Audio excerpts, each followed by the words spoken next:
ದಾಪಕ್ಲು ಹೋಬಳಿ ಕನ್ನಡ ಸಾಹಿತ್ಯ ಪರಿಷತ್ ಹಾಗೂ ಸಹಕಾರಿ ಮಹಿಳಾ ಸಮಾಜ ಪಿಪಿ ಫೌಂಡೇಶನ್ ದಾಪಕ್ಲು ಮತ್ತು ಕೆಪಿಎಸ್ ಶಾಲೆಯ ಸಂಯುಕ್ತಾಶ್ರಯದಲ್ಲಿ 69ನೇ ಕನ್ನಡ ರಾಜ್ಯೋತ್ಸವ ವೈವಿಧ್ಯಮಯ ಕಾರ್ಯಕ್ರಮದೊಂದಿಗೆ ವಿಜೃಂಭಣೆಯಿಂದ ಜರುಗಿತು.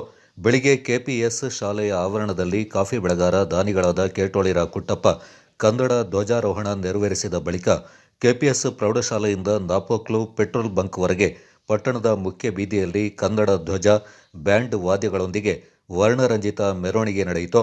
ಸಭಾ ಕಾರ್ಯಕ್ರಮವನ್ನು ಕೆಪಿಎಸ್ ಪ್ರೌಢಶಾಲೆಯ ಸಭಾಂಗಣದಲ್ಲಿ ಹೋಬಳಿ ಕನ್ನಡ ಸಾಹಿತ್ಯ ಪರಿಷತ್ನ ಅಧ್ಯಕ್ಷ ನೆರವಂಡ ಉಮೇಶ್ ಅವರು ಅಧ್ಯಕ್ಷತೆ ವಹಿಸಿದ್ದು, ವೇದಿಕೆಯಲ್ಲಿದ್ದ ಗಣ್ಯರು ದೀಪ ಬೆಳಗಿಸಿ ಕಾರ್ಯಕ್ರಮವನ್ನು ಉದ್ಘಾಟಿಸಿದರು. ಕನ್ನಡ ಸಾಹಿತ್ಯ ಪರಿಷತ್ನ ಜಿಲ್ಲಾಧ್ಯಕ್ಷ ಎಂಪಿ ಕೇಶವ ಕಾಮತ್ ಪ್ರಾಸ್ತಾವಿಕವಾಗಿ ಮಾತನಾಡಿದರು.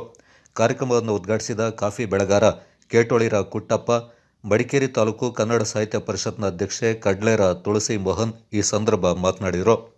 ಈ ವರ್ಷ ನಾವು ಇಡೀ ಜಿಲ್ಲೆಯಲ್ಲಿ 20ಕ್ಕೂ ಹೆಚ್ಚು ರಾಜ್ಯೋತ್ಸವ ಕಾರ್ಯಕ್ರಮಗಳನ್ನು ನಡೆಸಿದ್ದೇವೆ. ಎಲ್ಲ ಕಾರ್ಯಕ್ರಮಗಳಲ್ಲೂ ಶಾಲಾ ವಿದ್ಯಾರ್ಥಿಗಳಿಗೆ ಸ್ಪರ್ಧಿಸಲಿಕ್ಕೆ ಅವಕಾಶ ಕೊಟ್ಟಿದ್ದೇವೆ. ಅವರ ಪ್ರತಿಭೆಯನ್ನು ತೋರಿಸಲಿಕ್ಕೆ ಅವಕಾಶ ಆಗಿದೆ. ಎಲ್ಲ ಕನ್ನಡ ಸಾಹಿತ್ಯ ಪರಿಷತ್ನ ಕಸನ್ ಶಾಲೆಯಲ್ಲಿ ಕಾರ್ಯಕ್ರಮ ಮಾಡಿದಾಗ ನಾಪಕ್ಲುವಿನ ರಸಪ್ರಶ್ನೆಗೋಸ್ಕರ ನಾಪಕ್ಲುವಿನಿಂದ 3 ಶಾಲೆಯ 3 ತಂಡ, ರಾಮ ಟ್ರಸ್ಟ್ ಅದರಿಂದ ಎಕ್ಸೆಲ್ ಮತ್ತು ರಾಫಲ್ಸ್ ಈ 3 ಶಾಲೆಯ ತಂಡಗಳು ಬಂದಿದ್ವು. ಈ ಮಾತಾಡಲು ಬೇಕಾದಂಥ ಮಾಧ್ಯಮ, ಅದರಿಂದ ಕನ್ನಡ ರಾಜ್ಯೋತ್ಸವ ಅಂತ ಹೆಸರಿಟ್ಟಿದ್ದೇವೆ. ಇದನ್ನು ಕನ್ನಡವನ್ನು ಬೆಳೆಸಿ ಪರಸ್ಪರ ವ್ಯವಹಾರದಲ್ಲಿ ನಾನು ಜಾತಿ ಮತ ಭೇದ ಬಿಟ್ಟು ಕನ್ನಡ ಅನ್ನೋ ಒಂದು ಕೊಡೆಯಡಿಯಲ್ಲಿ ನಾವು ಒಗ್ಗಟ್ಟಾಗಿ ಮುಂದುವರಿಯೋಣ, ಬೆಳೆಸೋಣ ಎಂದು ನನ್ನನ್ನು ಕರೆದದಕ್ಕೆ ಇಲ್ಲಿಗೆ ಕರೆದಿದ್ದಕ್ಕೆ ತಮಗೆಲ್ಲರಿಗೂ ನನ್ನ ಹೋಬಳಿಯ ಸಣ್ಣ ಕಾರ್ಯಕ್ರಮವನ್ನು ಶಾಲಾ ವಿದ್ಯಾರ್ಥಿಗಳಿಗಾಗಿ ಸ್ಪರ್ಧೆ ಅಂತ ಹಮ್ಮಿಕೊಂಡಿದ್ದೇವೆ.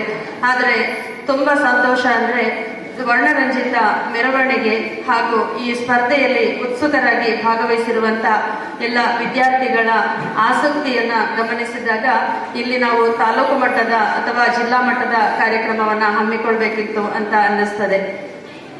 ವಿವಿಧ ಶಾಲಾ ವಿದ್ಯಾರ್ಥಿಗಳಿಂದ ಜಾನಪದ ನೃತ್ಯ, ಜಾನಪದ ಗೀತೆ, ಭಾವಗೀತೆ ಸೇರಿದಂತೆ ವಿವಿಧ ಸ್ಪರ್ಧೆಗಳು ಜರುಗಿ ವಿಜೇತರಾದವರಿಗೆ ಬಹುಮಾನಗಳನ್ನು ವಿತರಣೆ ಮಾಡಲಾಯಿತು. ಕಾರ್ಯಕ್ರಮದಲ್ಲಿ ಗ್ರಾಮ ಪಂಚಾಯಿತಿ ಅಧ್ಯಕ್ಷೆ ಆರ್ ವನಜಾಕ್ಷಿ, ಸರ್ಕಾರಿ ಸಹಕಾರಿ ಮಹಿಳಾ ಸಮಾಜದ ಅಧ್ಯಕ್ಷೆ ಕುಂಚಟ್ಟಿರ ರೇಷ್ಮಾ ಉತ್ತಪ್ಪ, ಕೆಪಿಎಸ್ ಪ್ರೌಢಶಾಲಾ ಉಪಪ್ರಾಂಶುಪಾಲ ಎಂಎಸ್ ಶಿವಣ್ಣ, ಕಾಫಿ ಬೆಳೆಗಾರ ಪಿಪಿ ಅಹಮದ್, ಅರಫತ್, ಜಿಲ್ಲಾ ಕಸಾಪ ಗೌರವ ಕಾರ್ಯದರ್ಶಿ ಮುನೀರ್ ಅಹಮದ್ ಮತ್ತಿತರ ಪ್ರಮುಖರು ಪಾಲ್ಗೊಂಡಿದ್ದರು.